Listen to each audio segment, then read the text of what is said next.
कैलाश वर्णन। यक्ष ने कहा, जिस कैलाश पर्वत पर कुबेर ने त्रिपुर विजयी भगवान शंकर के संतोष के लिए उन्नत गोपुरों अर्थात फाटकों से समलंकृत अलकापुरी का निर्माण किया था, ये वही कैलाश है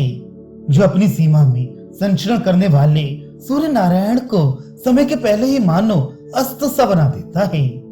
इस कैलाश पर्वत के शिखरों पर विविध प्रकार के रत्नों के प्रभा पुंजों से आच्छादित होने पर उनके वप्रांतर अर्थात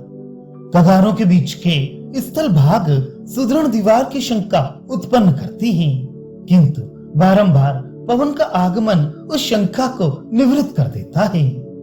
तात्पर्य है कि रत्नों के प्रभा पुंजों से व्याप्त होने के कारण शिखर के गहर या खड़ग भी सुदृढ़ दीवार की शंका उत्पन्न करती हैं, किंतु जब हवा का झोंका बारंबार चलता है और उनका अवरोध नहीं होता तो शंका दूर हो जाती है,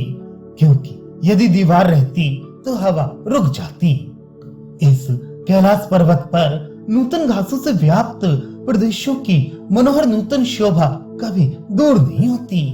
नील कमलों के वन प्रतिदिन नूतन श्याम लता धारण करती हैं और रंग बिरंगे पुष्पों के गुच्छों से सुशोभित वृक्षों के पल्लव कभी पुराने नहीं होती,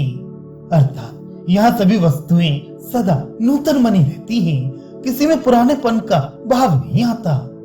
इस कैलाश पर्वत के इर्द गिर्द के प्रदेशों में हिरणियों द्वारा नीले तृणों के अंकुर की आशंका से पहले चाट कर पीछे छोड़ दी गई नूतन शुक के पंखों के समान हरे रंग की मरकत मणियों की कांतियां सूर्य किरणों से मिश्रित होकर अधिकाधिक प्रकाश युक्त हो जाती हैं। इस पर्वत में बवंडरों द्वारा उड़ाए जाने पर इस दिखाई पड़ने वाले विकसित स्थल कमली वन से उड़ता हुआ चारों ओर आकाश में मंडलाकार रूप में फैला हुआ कमल पराग स्वर्णमय छत्र की शोभा धारण कर रहा है।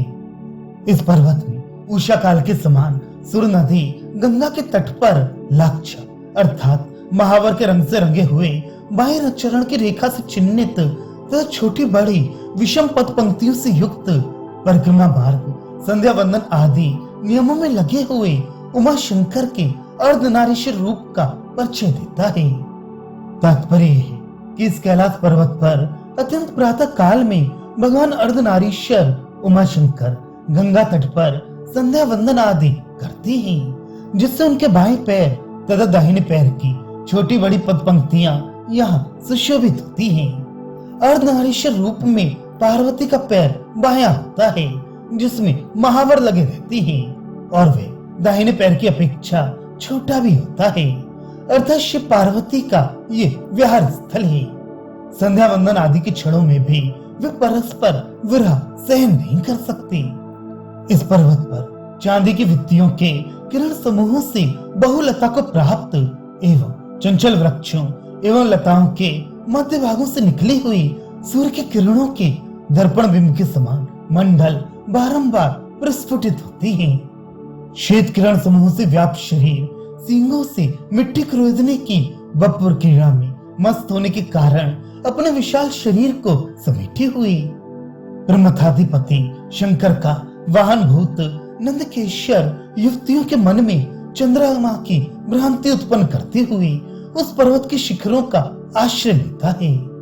इस पर्वत में शिखरों की मणिकांतियां इस शरद ऋतु में क्षीण जल वाले एवं छोटे छोटे टुकड़ों में विभक्त मेघ मंडलों में किसी प्रकार से उत्पन्न होने के कारण छिन्न अथवा स्पष्ट स्वरूप वाले इंद्रधनुष की पूर्ति करने में समर्थ होती हैं, अर्थात छोटे छोटे श्वेत बादलों में मणियों की प्रभाएं चमककर इंद्रधनुष की पूर्ति कर देती हैं।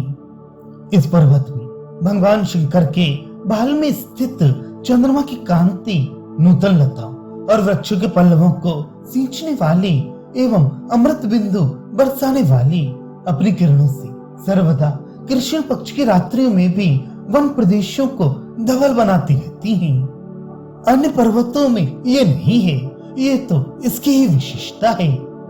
जो पर्वत विस्तृत चादर की भांति प्रत्येक वन में अपनी स्वर्णमय कांति प्रसारित कर रहा है,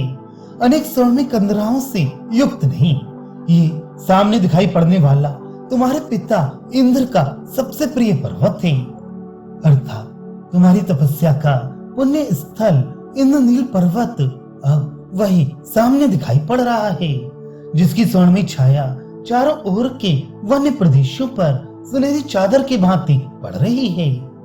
इस इंद्रनील पर्वत पर वायु द्वारा वेग पूर्वक लताओं के परस्पर संयोग को छुड़ा देने पर उसी क्षण सूर्य की किरणों से द्विगुणित कांति प्राप्त करने वाली स्वर्णमयी तटवर्ती भूमि की प्रभाएं बारंबार बिजली चमकने की शोभा का अनुकरण करने लगती हैं। इस पर्वत पर ऐरावत के मत से सिंचित उन हरे चंदनों के द्वारा ऐरावत का आना जाना मालूम हो जाता है, जो ऐरावत के गंड स्थल के खुजलाने के कारण होने वाले कंपन से बड़े बड़े भीषण सर्पों से रहित हो जाती हैं, तथा क्षण भर के लिए बड़े बड़े मतवाले गजराज भी जिन्हें छोड़कर भाग जाती हैं। अर्थात इसी पर्वत पर हरे चंदनों के वे वृक्ष हैं, जिन पर बड़े बड़े सर्प लिपटे रहते हैं,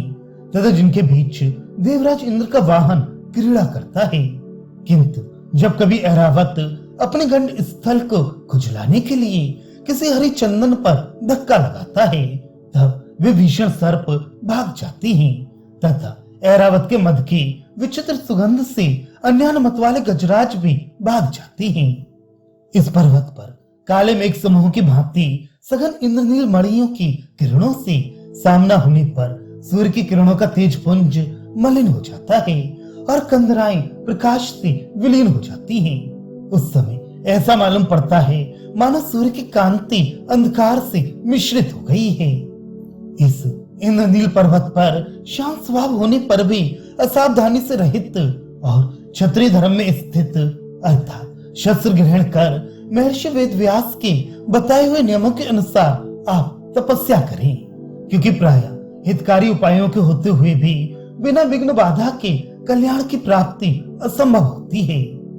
यक्ष ने आगे कहा, तुम्हारी इंद्रिय रूपी अश्वगण तुम्हें कुमार्ग में न ले जाएं। तपस्या में कोई क्लेश उपस्थित होने पर भगवान शंकर आपको पर्याप्त उत्साह शक्ति प्रदान करें। लोकपालगण तप साधना में तुम्हारे बल की रक्षा करते हुए इस कल्याणदायी अनुष्ठान को अधिकाधिक फल देने वाला बनाए। प्रेम पात्र कुबेर सेवक यक्ष के इस प्रकार कल्याण युक्त एवं प्रिय वचन कहकर शीघ्र ही अपने निवास स्थान को चले जाने के अनंतर कुंती पुत्र अर्जुन कुछ उत्कंठित से होकर सोचने लगे, क्यों ना हो, सज्जनों का वियोग अत्यंत दुखदायी होता ही है। पर पूर्ण शोभा से समलंकृत उस अर्जुन ने सब प्रकार से बल प्रयोग करने पर भी दुर्जे एवं शीघ्र पूरे होने वाले अनेक प्रकार के सत्फलों से युक्त तथा चिरकाल से पाने के लिए मन में अभिलाषित एवं विशाल उस इंद्रनील पर्वत पर अपने पुरुषार्थ की भांति आश्रय प्राप्त किया।